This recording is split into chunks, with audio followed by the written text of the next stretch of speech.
You feel like just this sense of like desperation and like panic, because it's like, is this like all that you can do? And I don't think I've ever prayed more in my entire life, just like out of just pure desperation of like, just I'll do anything, just like save my baby, you know?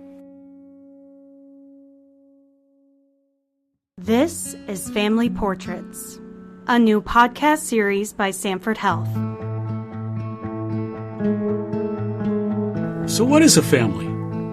Google says it's one or more parents and their children living together as a unit. Another definition is all descendants of a common ancestor. Likely my family is different than your family. We celebrate this. It's what makes us unique and develops the chapters of our own stories. In this new series, with each unique story of family, we'll sew these stories together with a common thread. That thread is one of compassionate care and expertise. And while these stories intersect with the caregivers from all across the many rural communities that Sanford Health serves, the stories belong to the wonderful people that trust us with that care each and every day. In this episode, our family portrait begins with the story of Nikki and Polly Gill, and of all places, on the volleyball court. So Nikki and I met at Dakota Wesleyan, and we both played volleyball together, and that's the first time we met. And then, we were just roommates. And so Polly was like a really big volleyball star in high school. And when I was in high school, my team actually played against hers. And her senior year, she's from Pierre, and they were undefeated all season. And she was a senior and I was a junior. And from our high school in Rapid City at Stevens High School, we ended up beating them in the state championship. So that was like the first encounter. And to this day, she does not get to live that down. And so, we played volleyball in college together. And then, like she said, we were roommates and then became more than roommates and fell in love and got married and had a baby. Polly Gill, she keeps track of their time together. I think we dated about 7 years before we got married. And then now we've been married for, it's going to be 7 years. It's been the best 14 years of my life. Yeah, Good answer. When you're together, at some point, the conversation is likely to come up. You know, kids. For Nikki, the answer was easy. I've always known that I wanted to have kids. For Polly Gill, not so much. At first. I actually didn't want to have kids. So when I met Nikki, that's just something we talked about. I just knew she was going to be amazing, and that's like all I wanted at the end of the day is a family with her. So that's kind of when I changed my mind, and that's what I wanted. Starting a family is filled with so many challenges. But for Polly and Nikki, agreeing on having kids was only the beginning. I was with boys my whole life before I had fallen in love with Polly, and so I had imagined having babies in the traditional sense. And so when Polly and I fell in love, we had to look at how we wanted our family to work. And initially, like, I remember having a conversation with Polly at one point saying, like, I don't know how we would, like, that was like a deal breaker. It was almost a deal. We almost didn't make it because of that, right? Babies, I want to have a family. I don't know that this is going to work. So I hope that people can listen to this, or there's at least somebody out there who can listen to this and think, oh gosh, like, that's awesome that I can marry who I want to marry or love who I want to love and have a family. Like, you can have all of that. And then going into Sanford too, not once did they look at us like we were a same-sex couple. They looked at us like every other couple and didn't even bat an eye at us being same-sex. And just, they just acted like we were just heterosexual couple, and they just made us feel loved and like it wasn't anything different, and we really appreciated that. Nikki, on how they started on that journey to having a baby. We wanted both of us to be involved with having our child. So what we actually did with Theo was we had Polly get her eggs ready, so we kind of like split the IVF process together.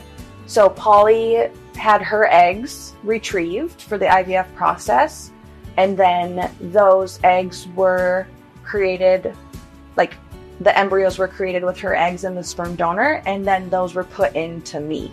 So like Theo would not have been able to exist without either of us put together, which is like what we were really hoping for in a perfect world. The Gills found it took a good deal of patience. I also have PCOS, so I have polycystic ovary syndrome. And more patience. He's always been the last chance of everything during this whole pregnancy, and the last chance we were going to quit, that's when we tried something different. It took about 3 to 4 years for the whole process. Things started turning the corner when the Gills visited with the team at Sanford Fertility and Reproductive Medicine Clinic. We started at Sanford Health because I believe that they're the only fertility clinic in the whole state of South Dakota. So we're very, very blessed that they're nearby, and we couldn't ask for the better doctors. I think we started off with Dr. Hansen. From the very start, we just worked as a team, and they said, we're going to get you guys through this, and we're going to do everything we can to get you guys pregnant. And they give us a lot of hope, and they pushed through until we got there.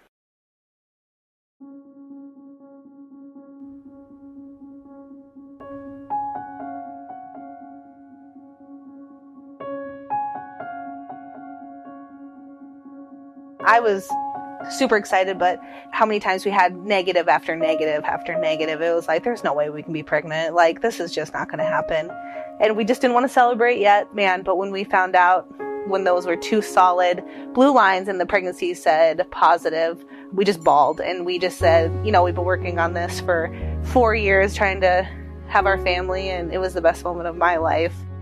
Polly is much better at being in the moment and being just really present and really grateful and really happy. And my personality is more like analytical, and it's just like, okay, what's the next step? What's the next step? So when I saw those positive lines, for me, it was like, we're not out of the woods yet. We don't have a baby. Like, I could still have a miscarriage. We're in the first trimester. Like, so I wasn't ever able to really like stop, take a breath, and enjoy things, because in my head, it was like very like factual, medical. What do we have to do next? And also, I will say, I felt a ton of pressure, like emotional pressure to like be perfect all of the time when I was pregnant, because it's like, if I do anything wrong, like I'm going to ruin this pregnancy. So there's a lot of, like, every emotion. Yeah, there's a lot of pressure on women who get pregnant. And I think that's for every pregnant woman. There's there's a lot of pressure onto, it's like they feel like it's your job to make their family. Everything's on you. You have to do everything perfectly. And when you've never been pregnant before, it's scary. It's like, is this normal? Is this not normal? It's scary. The Gills found that when it came to starting their family, they experienced a whole new family at Sanford Health. We have gone through a lot of doctors at Sanford for this whole journey. So we started with our fertility doctors, Dr. Hansen, and let us add their amazing team of PAs. And then as soon as I got pregnant and we graduated from like the fertility doctors, then we went to Dr. Kemper. Oh, and man, she's awesome. So then really, after you graduate from the fertility doctors, it's like a normal pregnancy, right? So then you just have like a normal baby doctor, which is so weird, because you have these fertility doctors who are checking you and ultrasounds all of the time, to going to just like a regular baby doctor. Dr. Kemper would look at the ultrasound and say, you guys are good? Yeah. Because it was IVF, that's what labeled us as a high risk pregnancy. But yeah, we just had like a normal experience from that at that point. And then at my 20-week scan, we found that my cervix was shortening and funneling, which is a sign of labor. This really wasn't part of the plan, right? Nikki's doctor knew what to do. So they had to put in a cervical stitch to like stitch up my cervix to stop it from opening, in hopes that could keep the baby in long enough to get to viability. So I remember at that 20-week appointment, they were like, you could have a baby within the next couple of weeks. And we were like, that can't happen. Right. So we had Dr. Rodel do my cervical stitch, and she is just amazing. She's amazing too. Yeah. While Polly and Nikki hoped that this would help keep the baby in Nikki for a while longer, things didn't quite work out that way. At 24 weeks and 5 days, things changed. You'd think he would be able to like get through it after telling the story so many times. Okay, so the night before the emergency C-section happened, I had felt pressure in my vagina, and they came and did like a pelvic exam, and they said everything looks good. Theo was like reading normal on like the fetal monitor. There was like, I had the cervical stitch in. So they said if you were dilating at all, there would be blood. Like everything looked good. So they had just said like no concerns at this point. So we said, okay. So I woke up that next morning and I went to the bathroom and it felt like my vagina was falling out of me. And I had called Polly into the bathroom and I said, this is not normal. And something was coming out of me. And so we called the nurse in and she's like, let's get you into bed. And I said, what is this? And it was this umbilical cord that was falling out of me. And it was like, they say, so like when you're waiting and you're in bed rest, they talk to you and they say, I hope that you never have to experience an emergency C-section. But if you do, it's like a beautiful symphony. It's like everybody comes in and they all have their roles. And it's just like a flawless, beautiful symphony. And there's really no other way to describe it. So they wheeled me out and I had a nurse by my side who I had on day one. And I just grabbed her hand and I said, is he going to live? Is he going to be okay? And she's like, we're going to get him out of there. You have to stay calm right now and like not give yourself anxiety with everything else that's happening. And it was really urgent to get him out of me because with his umbilical cord falling through, that's cutting off oxygen to him. So we go into the emergency room and they put me on the bed and one person's at my head and she's saying, do you give consent to be put out? And I said, yes, just save my baby. And there's a person like down below, and she's just like sticking a catheter in. And the surgeon comes in. They have to time the procedure perfectly because they're putting me under general, like they're knocking me out completely. Normally with a C-section, they can give you like an epidural kind of and like paralytic, yeah, and they couldn't. They needed to just put me out completely. There was no time, and so they're like scrubbing my stomach up, and the person by my head is saying, "Are you ready for her to be put out?" And the surgeon's saying, "Nope, not quite ready yet. Not quite ready yet." And then I have somebody holding my hand, and they're looking for the heartbeat. And I said, "Is there a heartbeat? Is he alive?" And they couldn't find one. And so they're getting ready to like put this mask on my face. And I said, "Stop, is there a heartbeat?" And they said, yes, we have a heartbeat. I said, okay, put me under.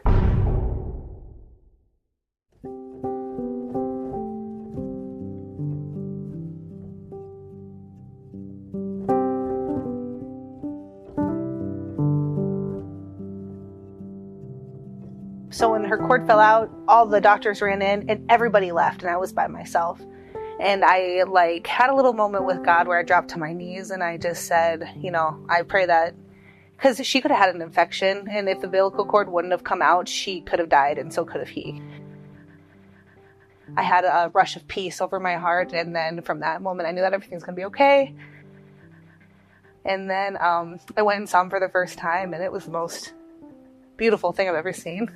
And he was kicking and he was sassy, and we actually got to have a delayed cord clamping because he was such a fighter, and ever since then he's been a fighter. Baby Theo is born, 1 pound, 8 ounces, and now begins a new chapter for the Gill family.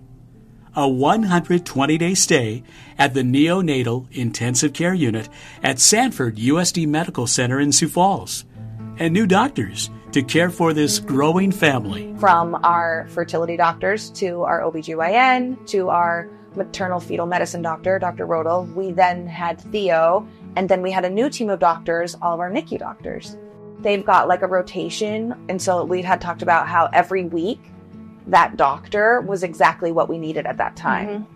Some they had doctors, different ideas. And they all like bounce ideas off of each other. And every step along the way, it was exactly perfect for what Theo needed. And we can't even get started on the NICU nurses. I mean, they're a family. We still just think about them, and they're just amazing. During this whole journey to starting a family, the Gills encountered things they never expected in each step along the way.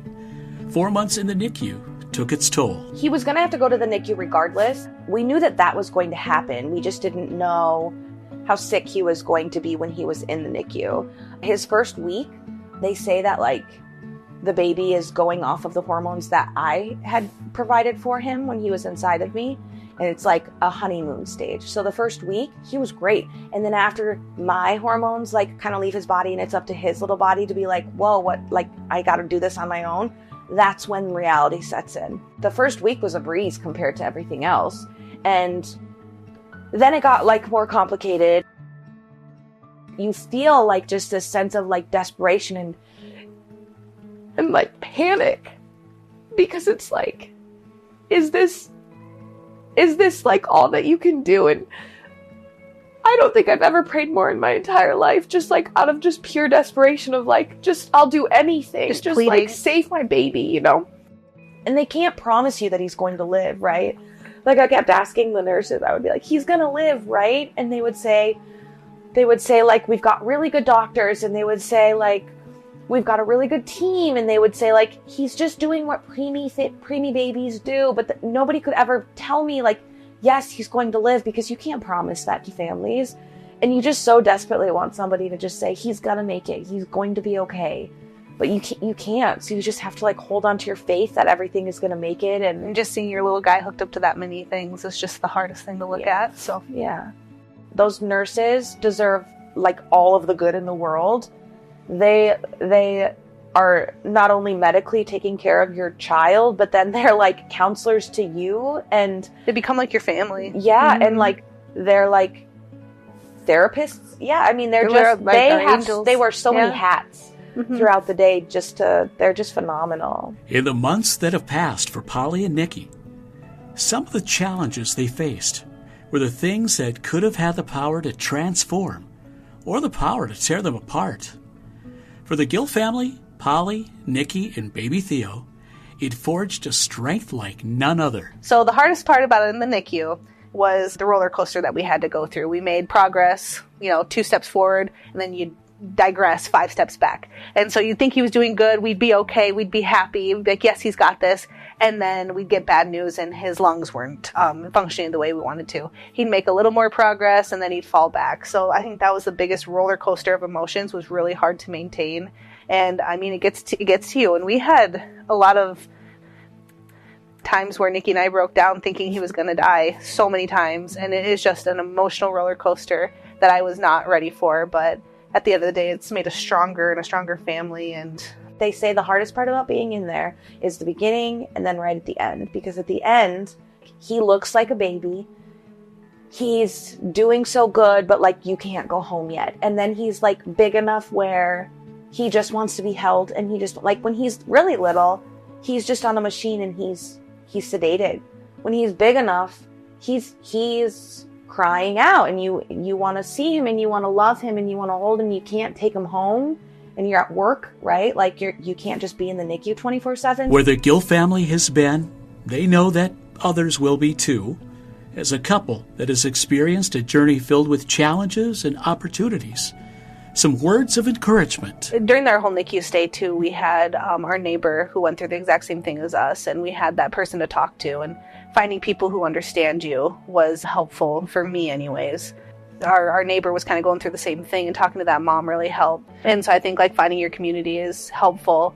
Like our NICU neighbor. Our NICU neighbor. Got it. Okay. Yeah. Yes. And then talking to her child right next to us has gone through the same thing Theo has been. It's helpful to find your community. And also, like, things might be really, really dark at the time and really, really tough, but like things are going to get better. It's going to get better. It just takes time, and you might be in the darkest place of your life, but Sanford's there to help you. The nurses are, the doctors are, your family is, but it does get better. And there were all those moments where we couldn't hold him because he was in an isolette. We could only put our hands through a hole and touch him. And Nikki goes, he is sleeping in our bed until he's in college.